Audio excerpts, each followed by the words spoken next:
Hi there, I'm Des. And I'm Tim, and together Des and I head up the men's ministry Momentum Australia. Momentum has multiple functions, but primarily our aim is to help men to succeed in life, to do life better. We run a weekly radio show that goes all around Australia where we talk about anything and everything that relates to men. And we encourage men to do life in community, to do life with other men where we can be accountable, we can be welcome, we can be open and honest about what's happening in our world. We'd love you to have a look around our website. That's MomentumAustralia.org. There you'll find a bunch of resources to help you on your journey and all of our previous episodes and topics. We thank you for your interest in Momentum Australia, and we hope you enjoyed this video today. Well, thanks for tuning in to Momentum all around Australia, wherever you are. Hey, it is Tim and Des with you, and we're so grateful that you've committed to come and spend some time with us. That's awesome. Thanks for doing that. Every one of us has something in our lives that we would like to change or improve. Generally, it's something that we do or don't do, but know that we should. Acknowledging your worst habit and facing your biggest fear may not sound like too much fun, but doing so can lead to some of the biggest changes in your life, according to life coach, author, and speaker, Jonathan Doyle. And Jonathan is an international speaker, author, businessman, executive coach, and he's been on our show a number of times before. He's spoken to over 400,000 people around the world, probably all at one time, and has written a bunch of books and loves to impart knowledge. He reads so many books, it's amazing. But books on personal development, peak performance, leadership, and relationships. Welcome back, Jonathan. Hey, Tim, Des, great to be back with you guys and really looking forward to another episode, hoping we can reach some more people. That's cool. Yeah, for sure. If you haven't listened to some of Jonathan's stuff before on Momentum, check out the website, MomentumAustralia.org. Always got so much wisdom and so much that we can unpack. So let's delve into today. And the two things we want to talk about, Jonathan, today, and I think they kind of go hand in hand, are habits and also our daily routine. And I know that particularly the latter, you're huge on, because I know that you're a big journaler and, writing down goals and tasks and all that sort of stuff. But for most of us, I suppose our daily routine is made up of our habits. I think the effectiveness of our daily routine is a representation of how effective our habits are. So let's start by looking at our habits and I suppose how we form our habits, what's behind those, and how early do we start forming habits? I'd say we form them definitely within the first few weeks of life. And I'd say there's probably research to say some of it happens even in utero. I mean, habits are essentially shortcuts, right? They're just highly adaptive neural shortcuts. And the way I explain it to people is, if you had to relearn to brush your teeth every single day, like somebody had to come and explain to you what this process is, what the implements are for. So humans have learned over, we've been Homo sapiens for about 350,000 years. But even going back further, we just learned that, you reduce the neural load. So you're actually reducing the strain. If you think of your brain as like a processor, as a computer processor, you're reducing the load by simply identifying all these ways in which you can simplify life, execute faster, and we just do them all the time. And strangely enough, we always assume that we're doing it rationally and that we're always on our own side when it comes to habits, but it's not quite the case. But the best way to think about them, I say to people, is shortcuts. They're basically ways that make life possible. And you see it sometimes, like you'll see it with people who deal with brain injury or with neurodegenerative diseases. They have to relearn a whole bunch of things that they once knew. So, life would be almost impossible for all of us if we didn't have habits deeply embedded in our daily life. And they become sort of learned behavior. So we don't actually have to think about them. They just come as a natural flow. So, you wash your face, you have a shower, you brush your teeth, you get your clothes on, you maybe read the Bible and study and whatever. So they become a logical flow of things you do. So you don't even think about it. It just happens, right? Completely. And look, there's a vast treasure trove of thinking about this over the last 2,500 years. For me, as a kind of classical scholar, the Greeks were thinking about this in classical Athens, right, 2,500 years ago. If you look at Aristotle's Nicomachean Ethics, like he wrote this book of ethics for his son, whose name was Nicomachus, we get this Nicomachean Ethics. So in the first line of book 8 of the Ethics, the line says, every human action is action toward the good, or to what we perceive as good. Mm-hmm. So without losing the audience, what we tend to do is do things that we think have some kind of benefit for us. So Aristotle was clear 2,500 years ago that we are always seeking to do things that we believe will in some way make our life better and worse. And interestingly, it applies for drug addicts as well.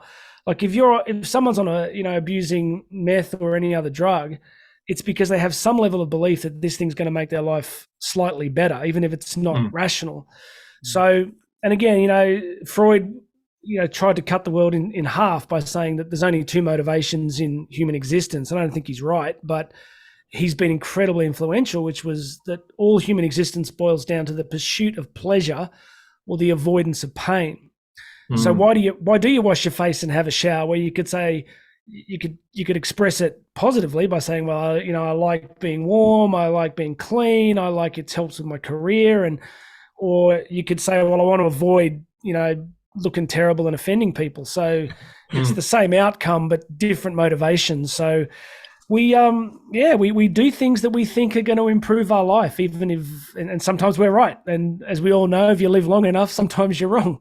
So Jonathan, you mentioned essentially that habits are shortcuts, right? And that's where we started. Now, shortcuts sound like they're a good idea in principle, but also our brain, as we've just talked about, and all of us can relate to this, will give us shortcuts that aren't necessarily the best thing for us, even though it's an easy way of doing things. So let's just delve into that space a bit. And I suppose before we go any further with that, let me ask, is there a distinction then between a habit and a belief? The two are different? Because if we're doing something on autopilot, that's different from something that then we believe, correct?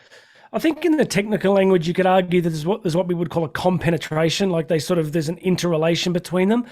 I'd say it differently. I'd say that habits are fundamentally adaptive behaviors seeking to create some kind of outcome in the physical world. Beliefs, for me, are a form of cognitive architecture. Beliefs are a cognitive framework about how we see reality. And what we tend to do with our beliefs is we look for evidence for them, and we act in congruence. We try to act in congruence with them. So one of the ways, we call it cognitive dissonance. You can say you have a belief that all people are equal, but you can treat people terribly, and then you set up this internal psychic kind of tension. So beliefs are a bit of more of a complex concept for me. They're really about the epistemological architecture, the kind of the framework that we project out on the world about what we think is important, what we think is true, what we think is real. So maybe we could say it like this: beliefs are what we think about the world. Habits are how we actualize those beliefs. We can have a belief that fitness is good, but we can eat a box of Krispy Kreme, right? So there's a cognitive dissonance there. Beliefs are what we say we think, and habits are what we actually believe. Maybe, I don't know. It's complex. That's a really interesting discussion, because your belief system drives you in one direction, but your habits may drive you in another, and that causes internal conflict. It causes pain, perhaps. It's an interesting dichotomy. We live in a highly materialist world, right? So what they call logical positivism is kind of the philosophy that everything can be kind of measured and worked out in some kind of systematic way. What we've lost completely is the incredible importance of the fact that we're mysterious. We're incredibly mysterious beings. Like, depending on what you read and who you listen to, 95% plus of what's going on is semi-conscious and subconscious. So I was on a training run during the week, and I listened to a 3-hour interview with a world famous trauma specialist, and just that argument that trauma drives vast numbers of adaptive responses, both in terms of our beliefs about the world if you've lived through trauma, and also in terms of rewiring neural pathways. We would all like to think that we think through our beliefs carefully, we identify what's important, that we go and do it, but we don't. We don't always do that. I think we can do better at it. We can be conscious, we can be deliberate, but we also got to cut ourselves some slack. We are seriously complex, angels, as one guy used to say, half angel, half animal, right? Like we know the right thing, but we don't do it. I mean, St. Paul was saying that in Romans, right? Like we know exactly what we should do, but we don't do it. So it's raised an interesting question. Why are we not always on our own side. And coming back to your point, Tim, with beliefs, like if our beliefs are, if you've got trauma or you've got damage, then, you know, you can carry beliefs about yourself and the world and God and people that are non-pro-social, right? They can be damaging, and then you act in congruence with the belief. If you think you're worthless, you're going to undermine yourself. You're going to stack on weight or blow up relationships or get fired. Who knows? So the more switched on we are with some of this stuff, probably the better, I think. Yeah. In terms of the link between, I guess, the triune link between your faith and what you believe about yourself and, you know, God and so forth, then the next level then is your belief system. So you get faith, belief system, and then habits. And so the habits then, if they're not linked to the two above them, could be way askew. It's worse than that. Like if it's a great point, Des. You're spot on. Like 20th century, roughly about 160 million people got slaughtered, basically through various totalitarian regimes, right? So you go from, you go through the First and Second World War, you get Stalin, you get Mao. And I used to teach on this in seminars. I'd say, how do you kill 160 million people? And what you do is you get fundamentally inaccurate beliefs about the nature of what it means to be human, right? So if you have one of the things I love about the Christian worldview is it's darn accurate. It basically goes, look, people are capable of really good stuff, but they're also capable of absolutely terrible stuff. And the sooner we all accept that and ask ourselves some questions about it, so I'm getting at is, you're right, there's like, without that fundamental top level, why am I here? What's the nature of reality? What I didn't create myself. Why am I here? Like those questions come first. Then it's, well, in that case, what do I believe about other people? What do I believe about my own potential? And then if we get that part right, then we can start to structure a life, based on how then should I live?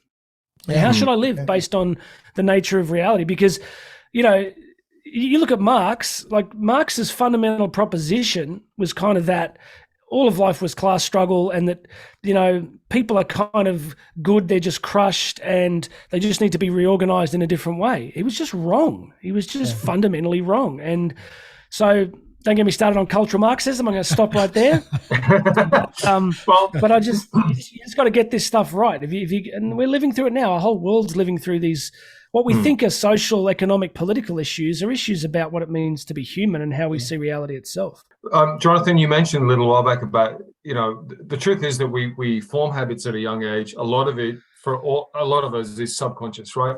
I think you said like 90% or whatever of what we operate from is subconscious. So for the guys listening or people listening right now, how do we take an inventory of our lives and go, there might be things that I'm doing on a habitual level that are no longer serving me, but because it's just a habit and it's subconscious, I do it without even thinking. So how do I bring some awareness to my life around things in my life that perhaps I did do as a kid, but as an adult, they're no longer serving me, or even a few years that I've evolved, or even COVID has forced me to change and whatever, but I haven't yet changed the inner stuff and I'm still operating out of the old, but it's no longer serving me. Do you understand what I'm saying? How do we take an inventory and look and go, these things I might need to pinpoint and go, I'm not sure. Maybe I need to change this. Yeah, in terms of taking inventory, two things. One, everything that you're doing, look at the outcome. Just look at the outcome. Look at the benefit, right?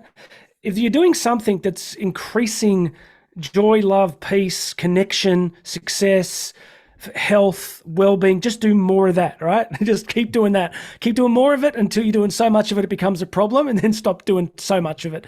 But basically, no one knows what that point is, by the way. Yeah. No one gets to, we're not having a conversation today about how do we scale back our good habits? Like we're not having that conversation. So the second part is, okay, so what do we want to identify? The things that aren't working. How do we know they're not working? They will usually be causing some negative outcome in relationships, in health and well-being, in personal growth. You just know. The other way you can do it, if you're extremely brave, is ask the people closest to you, right? It's like because Karen and I go walking most days. I reckon if I just went out today and said, Kaz, I was talking to Des and Tim, and I'm just thinking, could you point out my 5 worst habits for me? Look, she loves me so much. I'm sure she would graciously help. And she'd say, I've got 10. Exactly. Yeah. So, and look, Tim, summary. We don't need to worry about changing what's working. We just need to double down on it up to a point. Second is we identify what's not working by the outcomes. We can ask people closest. And, Gary Vaynerchuk used to talk about it a lot. Like, just ask the 3 or 4 people close to you and say, hey, listen, I've been listening to some podcasts. I'm trying to change a few things. What do you think of my 3 or 4, if you don't want to say worst habits, just say areas for potential growth. Yes. The last thing, Tim, when we're talking about childhood trauma and stuff that we've learned, a couple of points. One is it is murky. It's so murky. Like, the therapeutic industry wants to go, this happened when you were this age, therefore. It's so deterministic. Like, there are some people who've experienced trauma who just go on to make amazing things out of their lives. Some people have a little bit of setbacks and they just completely. So I'm in a very conflicted place with some aspects of the therapeutic industry. Just knowing you had a bad life doesn't necessarily change things. But Des, you had something you want to say? Yeah, look, it's one of the overarching messages that we get out to men in Momentum, and that is, get yourself surrounded by men that you trust, men that will engage in your world, who are good friends and will be open and honest with what's happening in your world. And our recommendation is always get somebody like that in your life before you get into strife, and strife could be just around the corner, you just don't know. But get somebody in your life that will sow into your world and help you through stuff, whether it be habits or whether it be your routine's not good, whatever it happens to be, but get a men around you to do that. Yeah. And Jonathan, just throwing that back out to you, I mean, it is good that we have people speak into our lives. It's good that we have people, speak into that space, but having the right people speak into that space is really important. Can you just speak into that for me? Yeah, we're in a unique historical moment. For as long as we've been in social groupings, which really would be hundreds and hundreds of thousands of years, every human that lived until about, you could probably say, almost the 1860s, the Industrial Revolution was the real tipping point globally. Until about the 1860s, every human that ever lived tended to live in very small groupings of people, right? Yeah. And most humans would never travel more than probably 20 miles from where they were born in their life. Yeah. So, it's not until you start to see the journeys of people like Ferdinand Magellan, in the 16th century, the 15th century, that the world really begins to open up. So what this means is this is a unique historical moment. The fact that, Des is mentioning this is interesting because it's alien to us to really have to go around looking for support and connection, because it was always there. So especially in the developed world, men tend to be, with exceptions, quite alienated and disconnected. Yes. So I think what you guys are doing with the whole Momentum project, and the point you're making, is that we've got to be really active in creating that. So for a long time, we were doing fires every Friday afternoon, and we got into pipe smoking and all sorts of wearing lots of flannelette and that sort of stuff, and you couldn't come if you didn't have a flannelette, shirt, a lumberjack shirt. had to bring your own axe. But anyway, look, I just think you guys are doing great stuff, and you're totally right. It's Karen was just talking to me today. We have some friends who tragically lost one of their kids, and just pointing to the fact that they've been very isolated, and that we need to reach out to the father, and just kind of include them. So crucial point. Massive need, and anything that guys listening can do to just pick up the phone, make some time, and start reconnecting is just worthwhile. So, Jonathan, getting back to, how this plays into our habits and daily routine. Obviously, having people in our life is necessary. We've been brave enough to say to our wife or a friend, hey, are there things perhaps that in my life you see that I'm blinded to, or things that I could improve, or ways, I think you said, potential growth areas of my life? And they've maybe highlighted some things to us, right? Then what do we do with that? Like when they've come to us and said, oh, this or that, then what do we do with that? How do we then take that and turn it around to do something positive, maybe break a habit or replace a habit? What are your thoughts? The first step is to decide what you want. Like I would say, Aristotle said, of course, that the unexamined life is not worth living, right? So that was arguably the precursor to the whole Western project, delineating that a crucial aspect of being human is to examine our lives, right, and decide where we are. Henry David Thoreau, the famous American writer who wrote Walden, here's a guy who literally just stepped out of society, and he went and built a little cabin on Walden Pond in the US in the 19th century, and wrote this book Walden. And one of the famous lines from that is he said, "The great mass of men lead lives of quiet desperation." So by this I mean that the first thing you got to do is go, hang on, how long have I been on autopilot here? Like, how long have I been just functioning or dysfunctioning? And make the point, what do I want? Like, in the time that I got left, how do I want to live my life? Like, what's significant to me? And I don't know how many men do that. I haven't done a survey, but it strikes me that not a large number of men do that kind of work. So first step is to go, what do I want? What sort of husband do I want to be? What sort of father? What sort of friend? What sort of worker? All of those fundamental building blocks of a life. Then we've gone to this part where we're asking those around us how we can grow. There's 2 steps just alone that many people aren't doing. From there, then it's about questions like, again, the great 3 principles of philosophy were: who am I? Where am I going? Who should come with me? Yeah. So to live well, you have to kind of go, who am I, or what am I? What am I? What am I here to do? What's my potential? Based on my potential, and Jordan Peterson would talk about this a lot, what could you become, right? And I was speaking about this in Sydney the other week.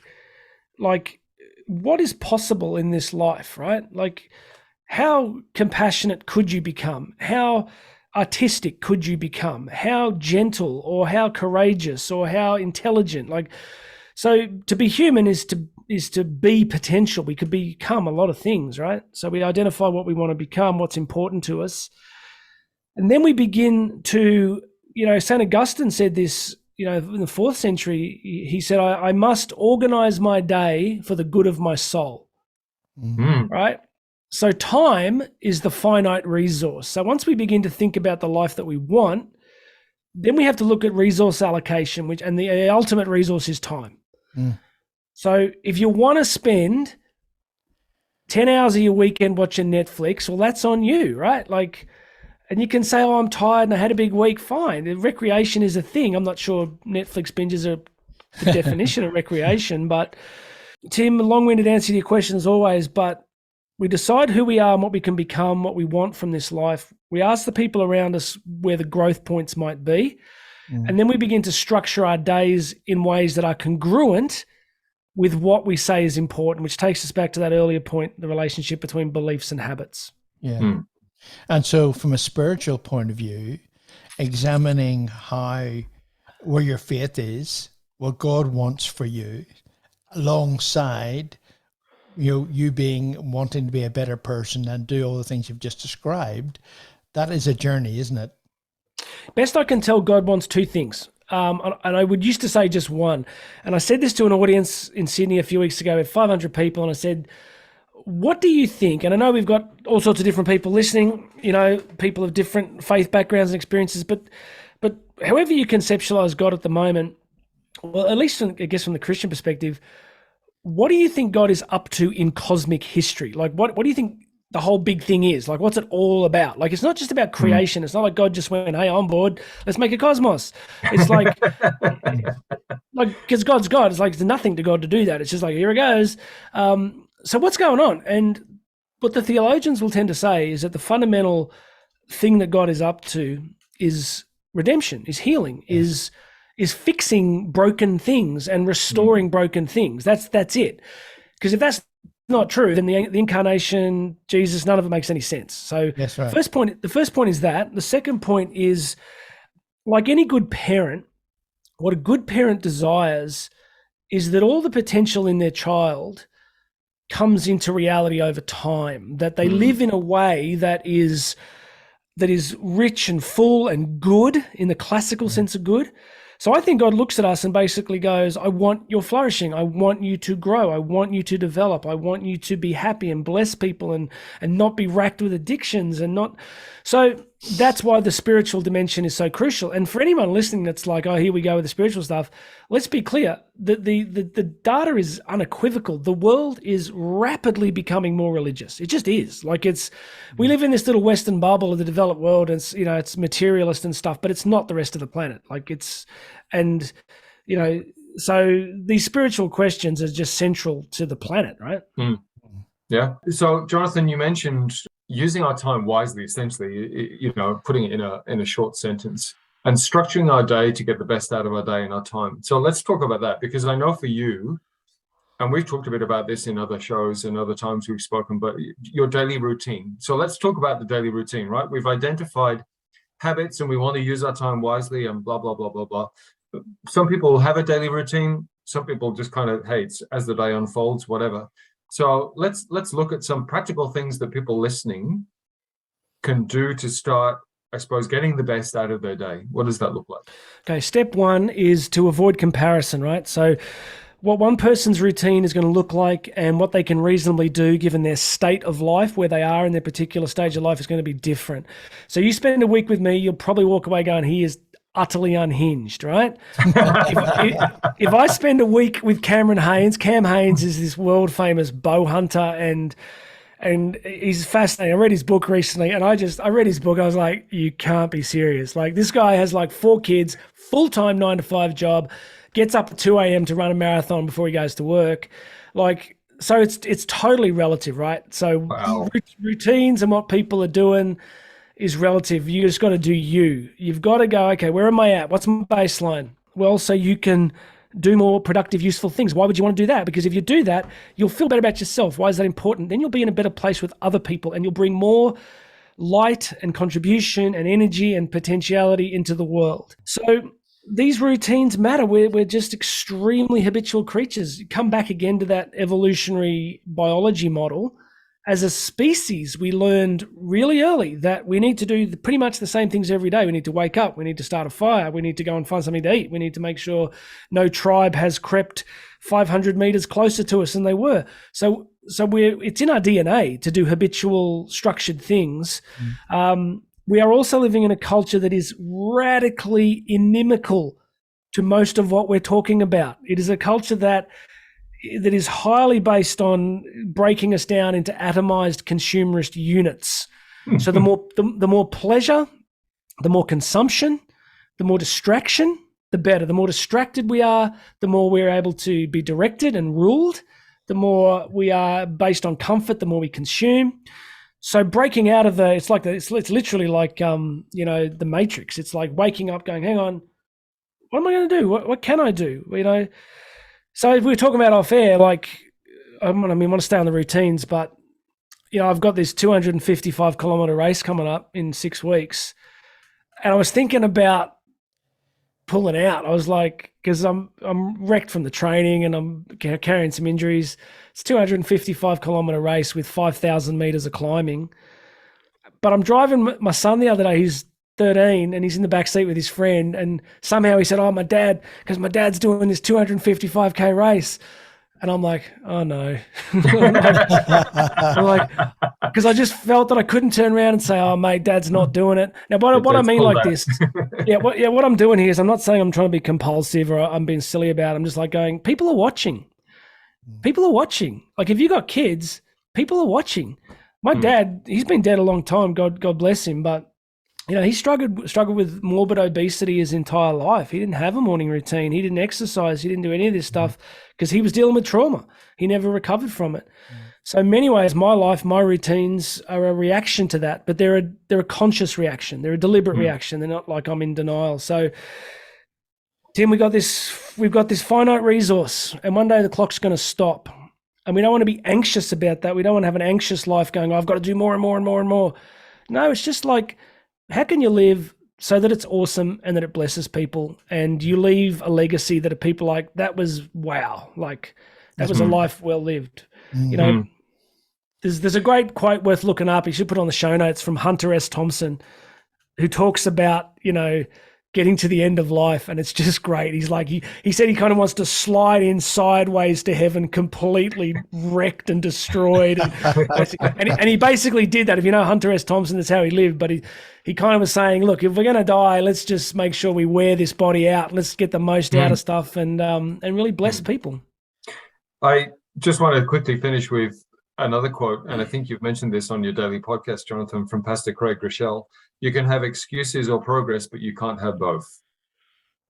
You can have excuses or progress, but you can't have both. And I mean, that requires a really good look at ourselves, doesn't it? An honest look at ourselves to go, am I sitting in the excuses space, or am I choosing progress? Yeah. I think it explains part of why Jordan Peterson's been so influential, because he's just found a way to say to men particularly, it's not about you. Like, I used to teach on stage, running men's seminars for, 15 years. I used to have these 7 principles, and principle 3 or 4 was like, come second. It was like, come second. Like, just, live in such a way that you're putting others first. And so what I'm getting at, Tim, in terms of the Craig Rochelle quote is, you can have excuses. You can, and especially in a very therapeutic culture, you can say, well, I'm like this because, I yell at my kids because my dad yelled at me, or I yell at my kids because this happened, or I'm not romantic with my spouse because, I didn't see romance. What, you got a story, right? Like, but, the best stories are stories of transformation. So, I just, you got to catch yourself in the act of excuses, right? Because the thing with excuses is this. I teach people, when it comes to blame and excuses, I will sit there and I will listen to you, and I will do 2 things. Number 1 is I will listen to you and I will agree with your analysis. And then I will do the second part, whereas I will say 3 words, and they are, and now what? Because you can sit there like, my childhood was a disaster, but so I can sit around all day describing it, but then what? Like, sooner or later you got to live. So you can have your excuses, but you can't have a life you're fully lived. You can't have both at the same time. I like that. And now what? ... That's so good. Our special guest has been Jonathan Doyle. We've been talking about habits and daily routine and so much more, which was always going to be the case. But Jonathan, hey man, it's been an absolute pleasure having you on Momentum, and we'll talk again real soon, mate. You take care. Thanks, guys. Always enjoy doing it, and blessings to everybody listening. Thank you for watching this week's show, and we hope you subscribe to Momentum so you can find out what's happening in the shows in the future. Absolutely. And keep an eye on our website too. That's MomentumAustralia.org. There you'll find all of our shows and a whole heap of resources to help you on your journey. That is MomentumAustralia.org. Until next time, keep moving forward with Momentum.